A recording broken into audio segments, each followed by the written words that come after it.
Good morning students, स्वागत है आपका साइंस गुरुकुल नारायणपुर की इस ऑनलाइन क्लास में। बच्चों, जैसा कि आपको पता है, हम यहाँ पढ़ रहे हैं केमिस्ट्री, जिसका नाम है बेसिक कॉन्सेप्ट ऑफ केमिस्ट्री, और आज हम देखेंगे इसका लेक्चर नंबर 5। और इस लेक्चर में हम बात करेंगे परमाणु द्रव्यमान की, एटॉमिक मास की, जिसको परमाणु भार भी कह देते हैं। तो परमाणु द्रव्यमान कैसे पता लगाया जाता है, परमाणु द्रव्यमान होता क्या है, इन सब बातों की जानकारी प्राप्त करेंगे आज के इस लेक्चर में। किसी वस्तु का द्रव्यमान कैसे पता लगाते हैं, कैसे पता लगाते हैं बच्चों, बताओ।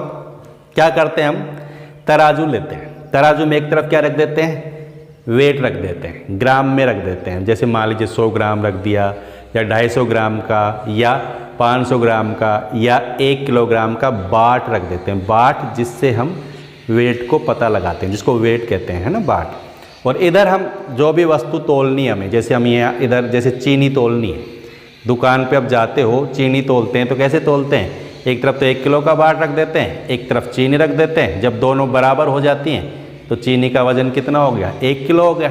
अगर हमें 2 किलो चीनी लेनी होती तो क्या करते हैं, इधर 1-1 किलो के 2 बाट रख देते हैं, ठीक, और फिर ही चीनी को तोल लेते हैं। यानी जो बाट हमने रखा है, 1 किलो का बाट या 100 ग्राम का बाट या 250 ग्राम का बाट, वो क्या है, मानक है, वो स्टैंडर्ड है, ठीक है। उसके बराबर जो है 1 किलो है, वो लोहा जो है हमारे पास, बाट लोहे के बने होते हैं, तो 1 किलो का है वो, उसके बराबर जो आ गया वो 1 किलो, उससे दुगना जो है वो 2 किलो, उससे 3 गुना जो है वो 3 किलो, उससे 4 गुना जो है वो 4 किलो। ऐसे ही तो पता लगाया जाता है ना किसी वस्तु का द्रव्यमान। क्लियर। अब हमें यहाँ किसका द्रव्यमान पता लगाना है, परमाणु का द्रव्यमान। अब परमाणु का द्रव्यमान कैसे पता लगाएं, क्योंकि परमाणु तो बहुत ही सूक्ष्म होता है, परमाणु बहुत ही छोटा होता है, और परमाणु को अलग करना भी कठिन है। अब आप कहोगे सर परमाणु को भी तोल लो तराजू में रख करके, तो ऐसा संभव नहीं, क्योंकि परमाणु तो बहुत छोटा है, इतना छोटा है कि हम उसको अपनी आँखों से देख भी नहीं सकते, नग्न आँखों से नहीं देख सकते। देख सकते हैं क्या, बहुत सूक्ष्म होता है। जैसे डाल्टन ने कहा था कि परमाणु सूक्ष्मतम अविभाज्य कण है, फिर उसको हम रखेंगे बाट पर तो तोल सकते हैं क्या, तराजू में रख करके तोल सकते हैं क्या, नहीं तोल सकते। तो जैसे किसी वस्तु का द्रव्यमान पता लगाने के लिए, किसी वस्तु का भार पता लगाने के लिए हम क्या करते हैं, बाट को क्या मानते हैं, संदर्भ मानते हैं, यानी स्टैंडर्ड मानते हैं कि ये 1 किलो का है और इसके बराबर है, वो 1 किलो हो जाएगा। इससे 2 गुना जो है वो 2 किलो हो जाएगा, और इससे 3 गुना जो है वो 3 किलो हो जाएगा। इसी प्रकार परमाणु का द्रव्यमान पता लगाने के लिए क्या करते हैं, किसी परमाणु को सापेक्ष मान करके, किसी परमाणु के द्रव्यमान को सापेक्ष मान करके किसी दूसरे परमाणु का द्रव्यमान पता लगाया जाता है, ठीक है ना।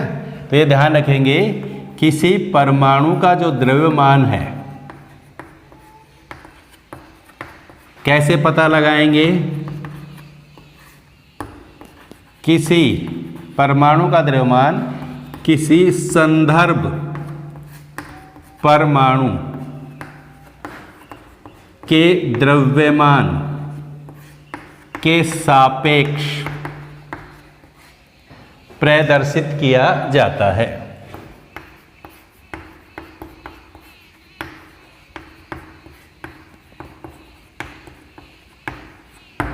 ठीक है ना, किसी भी परमाणु का द्रव्यमान किसी संदर्भ परमाणु के द्रव्यमान के सापेक्ष प्रदर्शित किया जाता है। यानी यहाँ पर हम किसी दूसरे परमाणु को स्टैंडर्ड मानते हैं और उसके द्रव्यमान से तुलना करते हैं दूसरे परमाणु के द्रव्यमान की। एक परमाणु का द्रव्यमान हमने पता लगा लिया, उसको स्टैंडर्ड मान लिया, और दूसरे परमाणु के द्रव्यमान की उससे तुलना करते हैं कि वो उसके कितना गुना भारी है। जो उससे 2 गुना भारी है तो 2, 3 गुना भारी है या 4 गुना, जितना भी गुना भारी होता है ना, वही उसका क्या है, परमाणु द्रव्यमान। तो ये ध्यान रखेंगे किसी भी परमाणु का द्रव्यमान पता लगाने के लिए किसी संदर्भ परमाणु के द्रव्यमान को क्या माना जाता है, सापेक्ष मान करके फिर परमाणु द्रव्यमान ज्ञात किए जाते हैं। और परमाणु द्रव्यमान को ये भी ध्यान रखेंगे, परमाणु द्रव्यमान को किस में व्यक्त करते हैं, एटॉमिक मास यूनिट में, एटॉमिक मास यूनिट जिसको कह देते हैं AMU, ठीक है, AMU में व्यक्त किया जाता है। जैसे हम किसी वस्तु का वेट पता लगाते हैं तो ग्राम में पता लगाते हैं कि ये इतना ग्राम, ये इतना किलोग्राम है। इसी प्रकार परमाणु के द्रव्यमान को किस में व्यक्त करेंगे, एटॉमिक मास यूनिट में व्यक्त करेंगे, ये ध्यान रखेंगे। एटॉमिक मास यूनिट के अलावा हम इसको AMU कहते हैं, या इसको U से भी प्रदर्शित कर सकते हैं। किससे प्रदर्शित कर सकते हैं इसको, U, खाली U, जिसको यूनिट कहते हैं, ठीक है, एटॉमिक मास यूनिट, या इसको U से भी व्यक्त किया जा सकता है, ये ध्यान रखना है हमें। अब शुरुआत में हाइड्रोजन को स्टैंडर्ड मान करके, हाइड्रोजन को संदर्भ परमाणु मान करके उसके द्रव्यमान के सापेक्ष परमाणु के द्रव्यमान ज्ञात किए गए। उसमें कुछ समस्याएं आई तो फिर क्या किया, ऑक्सीजन को संदर्भ परमाणु माना और फिर ऑक्सीजन को संदर्भ परमाणु मान करके अन्य परमाणु के द्रव्यमान ज्ञात किए गए। लेकिन वहां पर भी कुछ समस्याएं सामने आने लगी। तो फिर क्या किया, 1961 में, 1961 में कार्बन 12, किसको, कार्बन 12 को संदर्भ परमाणु मान करके, स्टैंडर्ड मान करके और इसके द्रव्यमान के सापेक्ष अन्य परमाणुओं के द्रव्यमान ज्ञात किए गए। समझ में आ गई बात। कार्बन 12 को संदर्भ परमाणु मान करके इसके सापेक्ष फिर अन्य परमाणुओं के द्रव्यमान पता लगाए गए। तो स्टैंडर्ड किसको माना गया, फिर कार्बन 12 को। और अब जो परमाणु द्रव्यमान पता है, जो एटॉमिक मास पता है, वो कार्बन 12 को संदर्भ परमाणु मान करके ही पता लगाए गए हैं। क्लियर। अब परमाणु द्रव्यमान कैसे पता लगाते हैं कार्बन 12 को संदर्भ मान करके। देखो, ये जो एटॉमिक मास यूनिट है, एटॉमिक मास यूनिट कार्बन 12 को जब संदर्भ माना गया तो एक AMU, एक एटॉमिक मास यूनिट बराबर होती है C12 के एक परमाणु का द्रव्यमान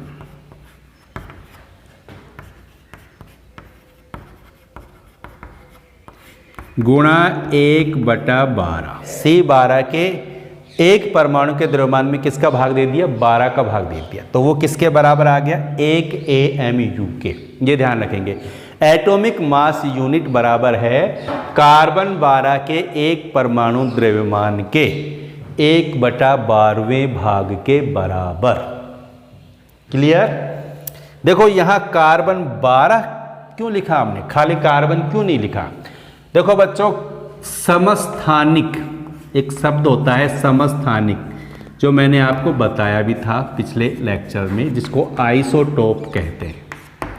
समस्थानिक एक ही तत्व के समस्थानिक हो सकते हैं अलग अलग। जैसे कार्बन के समस्थानिक होते हैं, कार्बन 12 भी होता है, कार्बन 13 भी होता है, कार्बन 14 भी होता है। ये कार्बन के क्या है, समस्थानिक है। समस्थानिक जिनके परमाणु द्रव्यमान क्या हो, अलग अलग हो। जैसे इसका 12 है, इसका 13 है, इसका 14 है।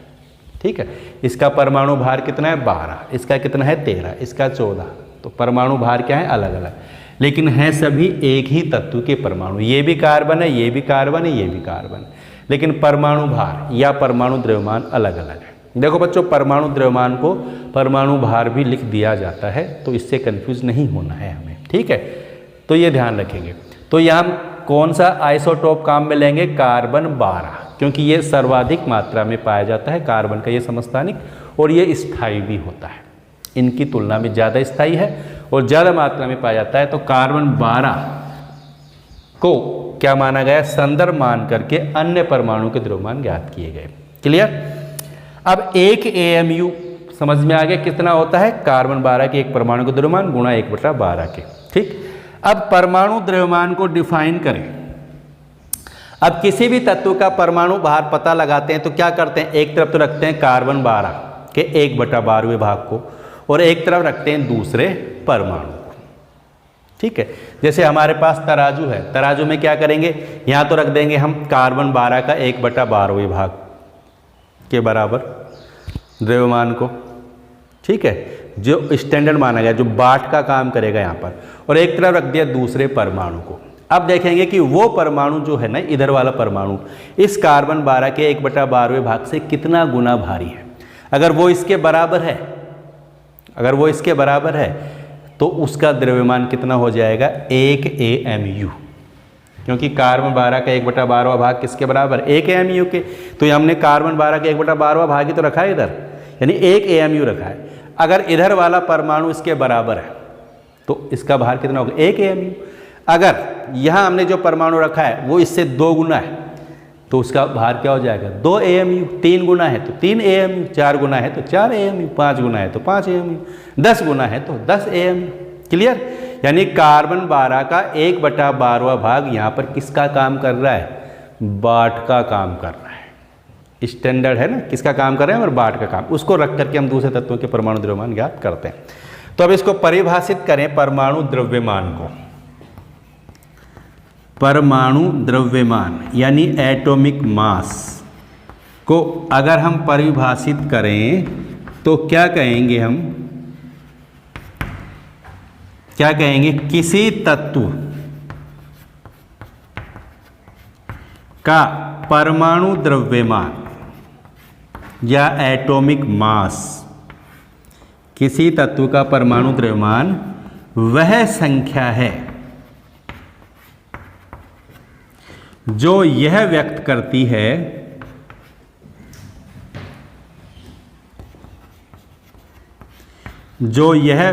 करती है कि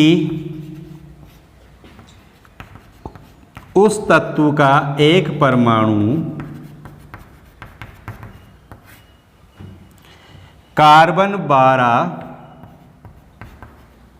के 1/12वें भाग से कितना गुना भारी है।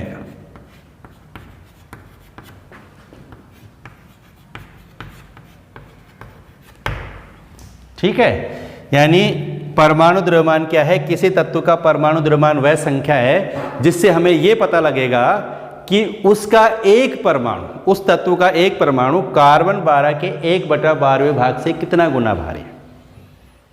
ठीक है ना, सिंपल सी बात है। मैंने क्या कहा कि इधर हमने रख दिया कार्बन 12 का 1/12वां भाग और इधर रख दिया परमाणु।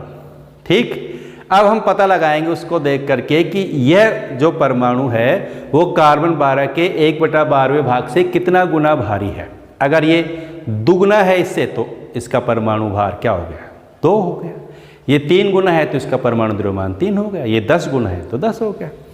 ठीक है, अब जैसे ऑक्सीजन परमाणु का परमाणु द्रव्यमान कितना है, 16 है। ऑक्सीजन परमाणु का परमाणु द्रव्यमान 16 है और 16 क्या, AMU है।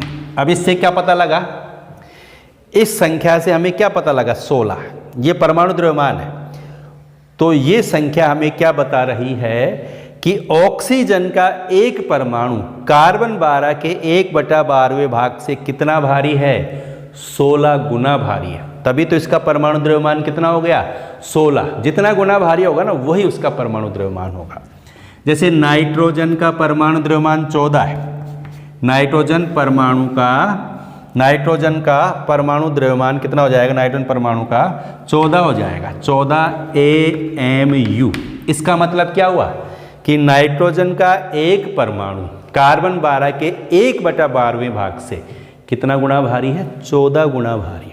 क्लियर हो गई बात? यही तो लिखा है हमने इस परिभाषा में कि किसी तत्व का परमाणु द्रव्यमान वह संख्या है जो यह व्यक्त करती है कि उस तत्व का एक परमाणु कार्बन 12 के 1/12वें भाग से कितना गुना भारी है। क्लियर? समझ में आ गई बच्चों? तो ये ध्यान रखेंगे सब। जैसे हम परमाणु द्रव्यमान को सूत्र के रूप में लिखें तो परमाणु द्रव्यमान या एटॉमिक मास बराबर होता है किसी तत्व के एक परमाणु का द्रव्यमान बटा कार्बन 12 के एक परमाणु का द्रव्यमान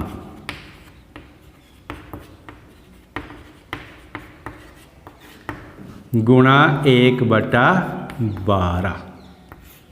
ठीक है? तो परमाणु द्रव्यमान जब पता लगाएंगे तो परमाणु द्रव्यमान बराबर हो जाएगा किसी तत्व के एक परमाणु का द्रव्यमान बटा 1/12 गुणा C12 के एक परमाणु का द्रव्यमान। ठीक है? इस सूत्र से हम परमाणु का द्रव्यमान पता लगा सकते हैं और हमें ये तो पता है ही। अब देखो 1 AMU बराबर होता है 1/12 गुणा C12 के एक परमाणु का द्रव्यमान।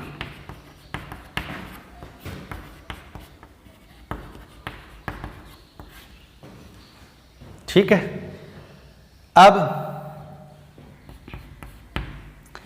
अब देखो कार्बन 12 का द्रव्यमान पता लगाया गया है किसमें? ग्राम में।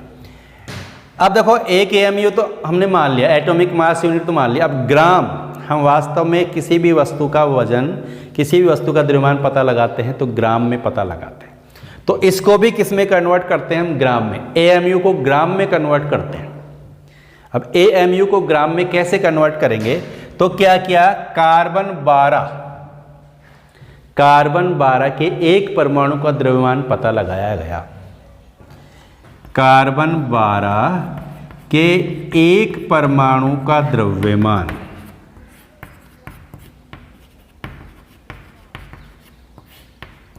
ग्राम में पता लगाया गया और वो आया कितना? 1.99 गुणा 10⁻⁻23 ग्राम। ये एक्सपेरिमेंट से पता लगाया गया, प्रयोगों से पता लगाया गया कि कार्बन 12 के एक परमाणु का द्रव्यमान है 1.99 गुणा 10⁻⁻23 ग्राम। ठीक है? तो 1 AMU कितना हो जाएगा?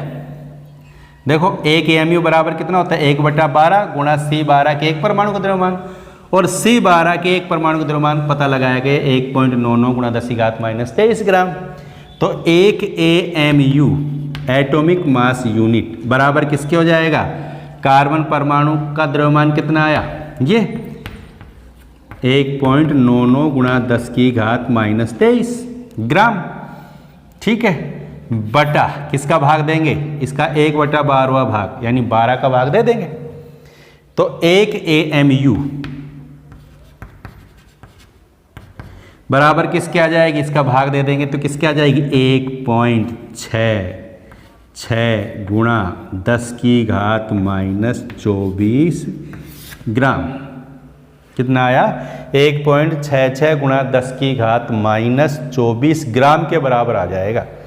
ठीक है? 1 AMU, एक एटॉमिक मास यूनिट को ग्राम में बदलें तो कितना हो जाएगा? 1 AMU बराबर 1.66 गुणा 10⁻24 ग्राम। ये ध्यान रखेंगे, ये चीज़ हमारे याद रखने के लिए है, इसको हमें याद रखना है।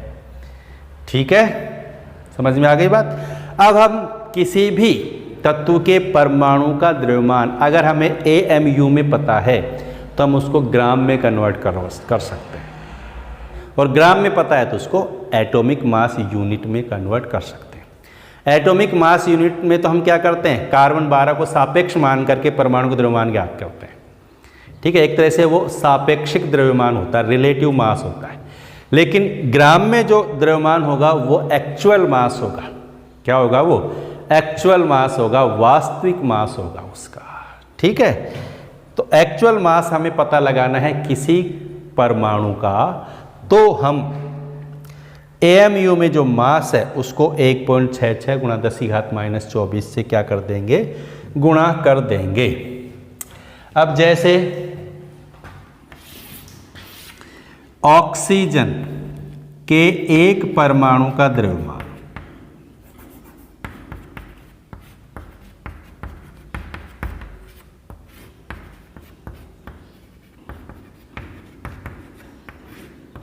कितना है?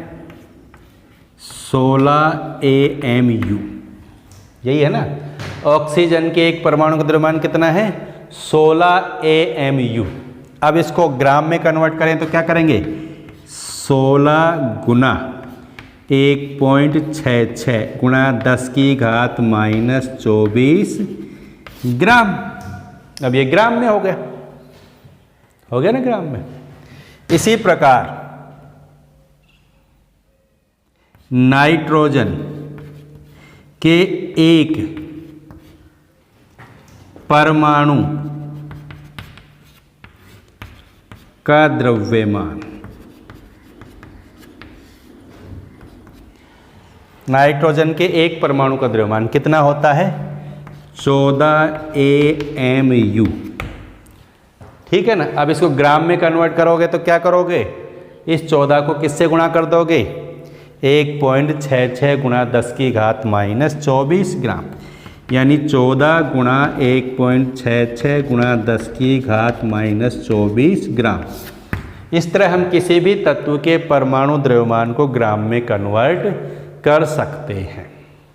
ठीक है, तो ये ध्यान रखना है हमें कि 1 AMU बराबर होता है 1.66 गुणा 10⁻⁻24 ग्राम। और इस प्रकार हम किसी भी तत्व के परमाणु द्रव्यमान को ग्राम में पता लगा सकते हैं, उसका वास्तविक मास, एक्चुअल मास पता लगा सकते हैं इस तरह से हम।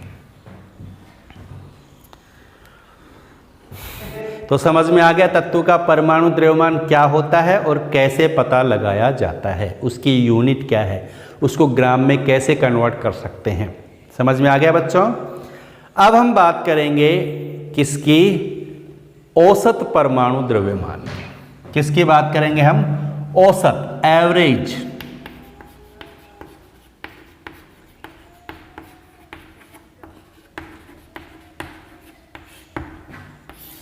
एक औसत परमाणु द्रव्यमान होता है एवरेज, एवरेज एटॉमिक मास। देखो ये सिंपल सी बात है, एवरेज एटॉमिक मास क्या होता है? देखो कुछ तत्वों के एक से अधिक प्रकार के परमाणु पाए जाते हैं जिनको कहते हैं हम समस्थानिक। कुछ तत्वों के क्या पाए जाते हैं? समस्थानिक पाए जाते हैं। और जब समस्थानिक होते हैं तो फिर उस तत्व के परमाणु का जो भार है, उस तत्व के परमाणु को जो द्रव्यमान है, वो उन सभी के औसत परमाणु द्रव्यमान के रूप में व्यक्त किया जाता है। ठीक है, ऐसे तत्व जिनके समस्थानिक पाए जाते हैं उनके औसत परमाणु द्रव्यमान होते हैं। कैसे? देखो जैसे क्लोरीन है, क्लोरीन का परमाणु भार है 35 और एक क्लोरीन है जिसका है कितना? 37। ये क्लोरीन के दो समस्थानिक हैं, क्लोरीन 35 और क्लोरीन 37। क्लोरीन 35 तो प्रकृति में कितना है? 75%। और क्लोरीन 37 प्रकृति में कितना पाया जाता है? 25%। ठीक है, अब इनका औसत परमाणु द्रव्यमान पता लगाने के लिए, इनका औसत परमाणु द्रव्यमान पता लगाने के लिए क्या करेंगे? यानी हम देख रहे हैं कि क्लोरीन 35 क्लोरीन 37 का 3 गुना है। इनको अनुपात के रूप में लिखें तो 3:1। क्लोरीन 35 3 है तो क्लोरीन 37 1 है। इस अनुपात में ये प्रकृति में पाए जाते हैं। तो जिस अनुपात में ये प्रकृति में पाए जाते हैं उसी के आधार पर इनका औसत परमाणु द्रव्यमान पता लगाते हैं। तो औसत परमाणु द्रव्यमान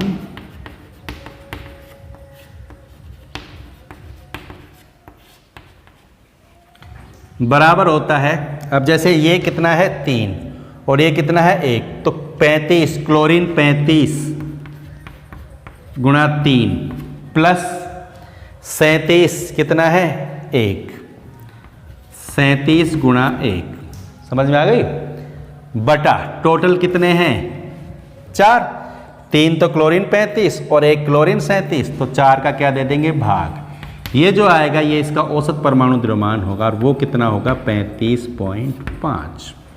ठीक है बच्चों, तो ऐसे तत्व जिनके समस्थानिक पाए जाते हैं प्रकृति में उनके औसत परमाणु द्रव्यमान पता लगाए जाते हैं और औसत परमाणु द्रव्यमान उनकी प्रकृति में कितनी मात्रा पाई जाती है उसके आधार पर ज्ञात किए जाते हैं। जैसे क्लोरीन 35, क्लोरीन 37 से 3 गुना है तो 35 गुना कितना कर दिया हमने 3 और 37 गुना कितना कर दिया 1, टोटल कितने हो गए 3 35 है, 37 1 है, तो 4 का दे दिया भाग, तो आ गया 35.4। ठीक है, क्लियर हो गई बात। ये 75% है, ये 25%, अनुपात निकाला तो कितना आया 3:1 और इस आधार पर हमने ज्ञात कर दिया इसका औसत परमाणु द्रव्यमान। ठीक, तो किसी तत्व का ग्राम परमाणु भार क्या होता है, ग्राम परमाणु द्रव्यमान या ग्राम एटॉमिक मास क्या होता है। ठीक है, ग्राम परमाणु भार बोल दें या ग्राम परमाणु द्रव्यमान बोल दें या ग्राम एटॉमिक मास बोल दें, एक ही बात है। और ये किसके बराबर होता है, जब किसी तत्व के परमाणु द्रव्यमान को ग्राम में व्यक्त कर दिया जाए तो वो हो जाएगा उसका ग्राम एटॉमिक मास। क्या, जैसे ऑक्सीजन का ग्राम एटॉमिक मास, ग्राम परमाणु द्रव्यमान, ऑक्सीजन का ग्राम परमाणु द्रव्यमान कितना हो जाएगा, ऑक्सीजन का परमाणु भार कितना होता है 16, कितना होता है, ऑक्सीजन का परमाणु भार कितना होता है 16, तो ऑक्सीजन का ग्राम परमाणु द्रव्यमान हो जाएगा 16 ग्राम। इसी तरह नाइट्रोजन का ग्राम परमाणु द्रव्यमान कितना हो जाएगा, नाइट्रोजन का परमाणु भार होता है 14, तो ग्राम परमाणु द्रव्यमान हो जाएगा कितना 14 ग्राम। ठीक है, तो किसी भी तत्व के परमाणु के द्रव्यमान को जब ग्राम में लिखा जाता है तो वो होता है उसका ग्राम परमाणु द्रव्यमान या ग्राम परमाणु भार। लेकिन अब यहाँ ध्यान रखना, यहाँ जो ग्राम परमाणु द्रव्यमान व्यक्त किया हमने किसी भी तत्व के ग्राम परमाणु भार में, ग्राम परमाणु द्रव्यमान में उपस्थित उसके परमाणुओं की संख्या निश्चित होती है और वह सभी तत्वों के लिए समान होती है। क्या कहा मैंने, किसी भी तत्व के ग्राम परमाणु द्रव्यमान में उपस्थित परमाणुओं की जो संख्या है ना वो निश्चित है और वो संख्या सभी तत्वों के लिए क्या है, समान भी है। जैसे ऑक्सीजन के 16 ग्राम में उपस्थित ऑक्सीजन के परमाणुओं की संख्या निश्चित है, इसी प्रकार नाइट्रोजन के 14 ग्राम में उपस्थित नाइट्रोजन के परमाणुओं की संख्या भी निश्चित है और वह संख्या ऑक्सीजन के लिए भी उतनी ही होगी जितनी नाइट्रोजन के लिए होगी। और वो संख्या कितनी है, कितनी है वो संख्या है 6.02 गुणा 10 की घात 23, जिसको बोलते हैं Na। Na का मतलब है या आवोगाद्रो नंबर, आवोगाद्रो संख्या। तो ये जो परमाणु द्रव्यमान हमने ग्राम में लिखा है वो क्या है, वो 6.02 गुणा 10 की घात 23 परमाणुओं का क्या है, द्रव्यमान। ठीक है, तो ग्राम परमाणु द्रव्यमान की हम एक परिभाषा और लिख सकते हैं कि ग्राम परमाणु द्रव्यमान 6.02 गुणा 10 की घात 23 यानी आवोगाद्रो संख्या के बराबर परमाणुओं का जो द्रव्यमान है ग्राम में वही क्या है, ग्राम परमाणु द्रव्यमान। समझ में आ गई बच्चों। तो इस चीज़ को ध्यान रखना। मैंने शुरू में तो क्या कहा था, किसी तत्व का ग्राम में जो परमाणु द्रव्यमान है वही उसका ग्राम परमाणु द्रव्यमान कहलाता है। ग्राम में जब परमाणु द्रव्यमान को व्यक्त करते हैं तो उसको कह देते हैं हम ग्राम परमाणु द्रव्यमान, ठीक है। लेकिन वास्तव में ये जो ग्राम में परमाणु द्रव्यमान व्यक्त किया गया है ना, वो एक परमाणु का द्रव्यमान नहीं है। वो किसका है? वो 6.02 गुणा 10 की घात 23 यानी आवोगाद्रो संख्या के बराबर परमाणुओं का द्रव्यमान होता है। क्लियर हो गई बात? देखो कंफ्यूज नहीं होना, समझ जाओगे आप। मैंने थोड़ी देर पहले क्या बताया था कि ऑक्सीजन के एक परमाणु का द्रव्यमान,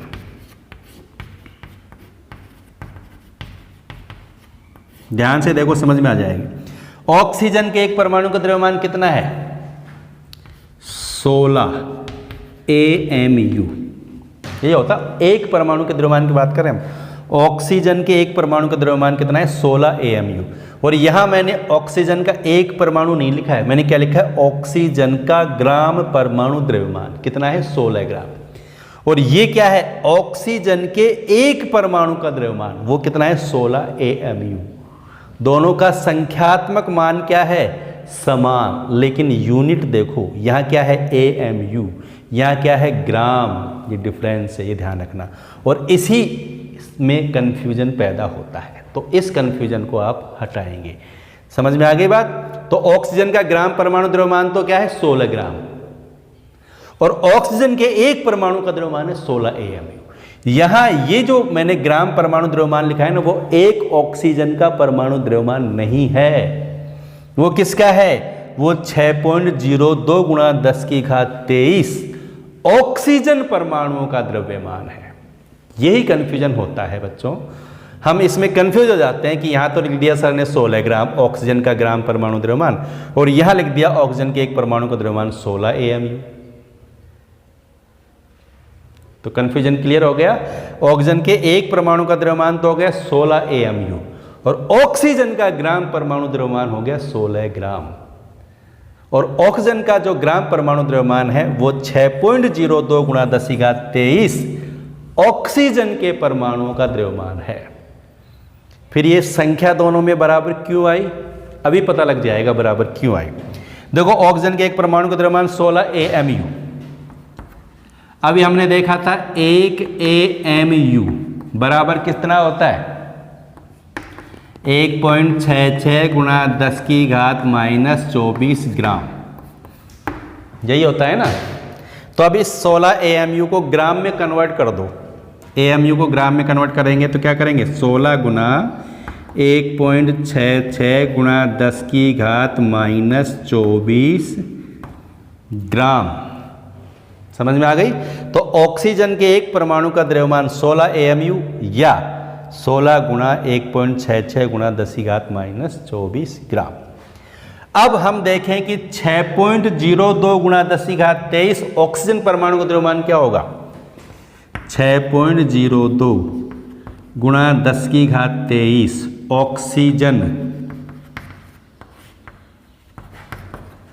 परमाणुओं का द्रव्यमान, ठीक है। और 6.02 गुणा 10 की घात 23 ऑक्सीजन परमाणु का द्रव्यमान ही क्या कहलाता है?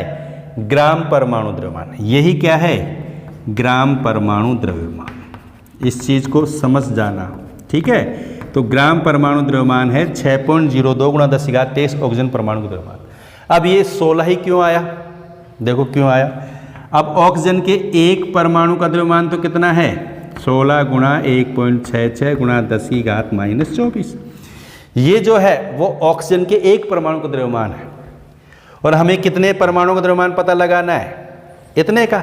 तो इतने का पता लगाने के लिए हम क्या करेंगे? इसको इस संख्या से गुणा कर देंगे। ये तो सिंपल सी बात है ना। जब हमें एक परमाणु का द्रव्यमान पता है इतना है, और हमें इतने परमाणु का द्रव्यमान पता लगाना है, तो इसको इससे गुणा करेंगे नहीं करेंगे? करेंगे नहीं करेंगे? जब हम 1 किलो चीनी लाते हैं कितने की आती है? 40 रुपए की। 2 किलो लाएंगे तो कितने की आएगी? 40 गुणा 80 रुपए की। तो क्या किया हमने? 2 को 40 से गुणा कर दिया। तो वही बात यहाँ पर है, ऑक्सीजन के एक परमाणु का द्रव्यमान इतना है, तो इतने परमाणुओं का द्रव्यमान पता लगाने के लिए इस संख्या को गुणा कर देंगे किससे? 6.02 गुणा 10⁻23 से। कर दिया गुणा? गुणा करो, गुणा करोगे तो गुणा करने पर आप पाओगे कि ये संख्या और ये संख्या दोनों का जो गुणा है ना वो 1 के बराबर आएगा। इस संख्या और इस संख्या गुणा 1 के बराबर आएगा, यानी ये 16 ऐसे कैसे रह जाएगा। अब ये किस में आ गया? 16 ग्राम, क्योंकि इसको ग्राम में कन्वर्ट कर दिया था ना हमने, तो ये आ गया 16 ग्राम। यानी 6.02 गुणा 10⁻23 ऑक्सीजन परमाणु का द्रव्यमान कितना आया? 16 ग्राम के, यानी ग्राम परमाणु भार के क्या आ गया? बराबर। क्लियर हो गई बात? ठीक है, समझ में आ गई बात? तो ग्राम में जब परमाणु द्रव्यमान लिखते हैं हम, तो वह एक परमाणु का द्रव्यमान न होकर के 6.02 गुणा 10⁻23 परमाणु के द्रव्यमान के बराबर होता है। ठीक है, इसी प्रकार नाइट्रोजन की बात करें तो नाइट्रोजन का ग्राम परमाणु द्रव्यमान 14 ग्राम है, लेकिन नाइट्रोजन के एक परमाणु का द्रव्यमान कितना है? 14 AMU, या 14 गुणा ग्राम में बदलें तो कितना? नाइट्रोजन के एक परमाणु का द्रव्यमान कितना है? 14 AMU, या 14 गुणा 1.66 गुणा 10⁻24 क्या? ग्राम। ठीक है, जबकि नाइट्रोजन का ग्राम परमाणु द्रव्यमान कितना है? 14 ग्राम, और नाइट्रोजन के एक परमाणु का द्रव्यमान कितना है? ठीक है, समझ में आ गई बच्चों? क्लियर हो गई बात? तो ग्राम परमाणु द्रव्यमान समझ में आ गया सबको? कोई दिक्कत नहीं है ना सब किसी को भी? ठीक है,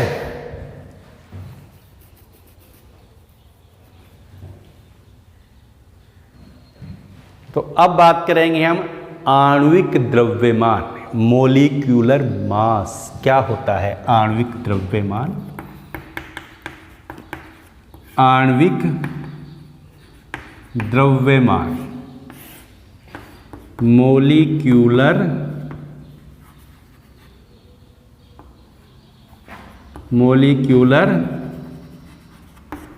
मास।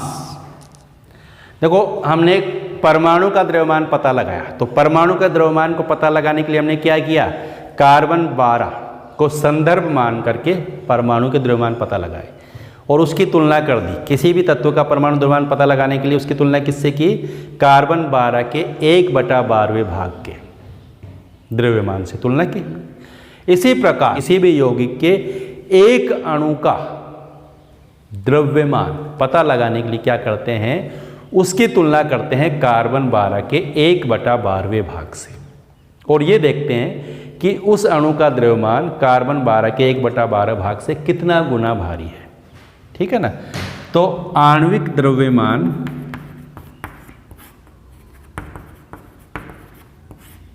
बराबर होता है यौगिक के एक अणु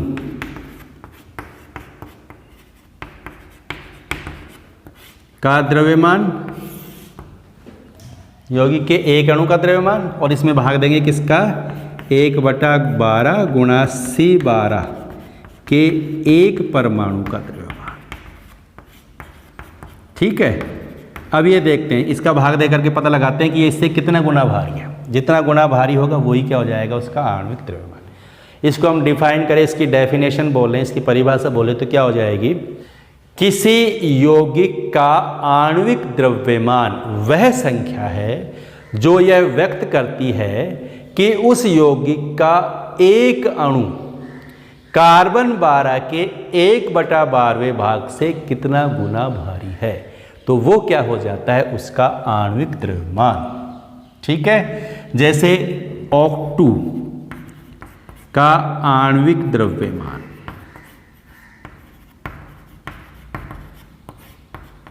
कैसे पता लगाएंगे? देखो, ऑक्सीजन O2 जो है ना, 2 ऑक्सीजन परमाणु से मिलकर के बना है, और एक ऑक्सीजन का भार कितना है? 16। 2 से मिलकर के बना है, तो दोनों परमाणु के भार को क्या कर देंगे? जोड़ देंगे। पहली बात तो ये ध्यान रखना, जब भी किसी अणु का द्रव्यमान पता लगाएंगे तो उसमें जो परमाणु उपस्थित है उनके परमाणुओं के द्रव्यमान को जोड़ दो। तो कितना आ गया 16 16 32, यानी क्या आ गया 32 AMU। तो O2 का आणविक द्रव्यमान हो गया 32 AMU। ठीक है, इसी तरह N2 का आणविक द्रव्यमान कितना हो जाएगा? नाइट्रोजन का कितना होता है परमाणु द्रव्यमान? 14। तो 14 दूनी 28 क्या AMU, एटॉमिक मास यूनिट। ठीक है, और सेम उसी प्रकार एटॉमिक मास यूनिट को ग्राम में कन्वर्ट करेंगे तो किससे गुणा करेंगे? किससे गुणा करेंगे बताओ? 28 को ग्राम में कन्वर्ट करना है AMU को, तो किससे गुणा कर देंगे? 1.66 गुणा 10 की घात -24 ग्राम। इसी तरह होता है ग्राम मोलिक्यूलर मास, ग्राम आणविक द्रव्यमान। जिस प्रकार ग्राम परमाणु द्रव्यमान होता है उसी प्रकार ग्राम आणविक द्रव्यमान या ग्राम एटॉमिक मास। ठीक है, अब ग्राम एटॉमिक मास क्या होता है समझ गए होगे अब क्या होता है? जब किसी यौगिक के आणविक द्रव्यमान को ग्राम में व्यक्त करते हैं तो वो हो जाएगा ग्राम आणविक द्रव्यमान। जैसे O2 का ग्राम आणविक द्रव्यमान, ग्राम आणविक द्रव्यमान या ग्राम अणुभार बराबर कितना हो जाएगा? ऑक्सीजन का अणुभार कितना है? 32। तो ग्राम में व्यक्त करें तो क्या हो जाएगा? 32 ग्राम। ठीक है, इसी तरह नाइट्रोजन का ग्राम आणविक द्रव्यमान कितना हो जाएगा? 28 ग्राम। ठीक है, अब यहां इससे क्या पता चला कि O2 का जो ग्राम आणविक द्रव्यमान 32 ग्राम है, क्या वो एक ऑक्सीजन अणु का द्रव्यमान है?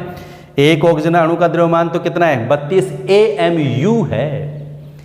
और ये क्या है? O2 का आणविक द्रव्यमान 32 ग्राम। दोनों में उसी तरह कंफ्यूजन क्रिएट नहीं होना चाहिए। आप समझ गए होगे 32 ग्राम है, लेकिन ये एक O2 के अणु का द्रव्यमान नहीं है, ये है किसका? 6.02 गुणा 10 की घात 23 O2 अणुओं का द्रव्यमान। ठीक है, यहां तो O2 का आणविक द्रव्यमान से मतलब है एक ऑक्सीजन अणु का द्रव्यमान है ये तो 32 AMU तो, और O2 का ग्राम आणविक द्रव्यमान से मतलब है कि ये 6.02 गुणा 10 की घात 23 ऑक्सीजन अणुओं का द्रव्यमान है। और ये संख्या क्या कहलाती है? अवोगाद्रो संख्या। जब भी हम ग्राम आणविक द्रव्यमान या ग्राम परमाणु द्रव्यमान की बात करेंगे तो वह अवोगाद्रो संख्या के बराबर 6.02 गुणा 10 की घात 23 के बराबर परमाणुओं या अणुओं का द्रव्यमान होता है। ये ध्यान रखना है सबको। आज हमने क्या क्या पढ़ा जो इम्पोर्टेंट है? एक तो कार्बन 12 को सापेक्ष मान करके तत्वों के परमाणु द्रव्यमान पता लगाया जाता है, ये ध्यान रखना है।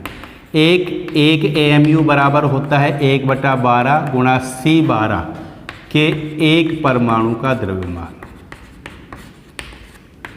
ये ध्यान रखना है। ठीक है, और क्या ध्यान रखना है? एक AMU बराबर होता है किसके?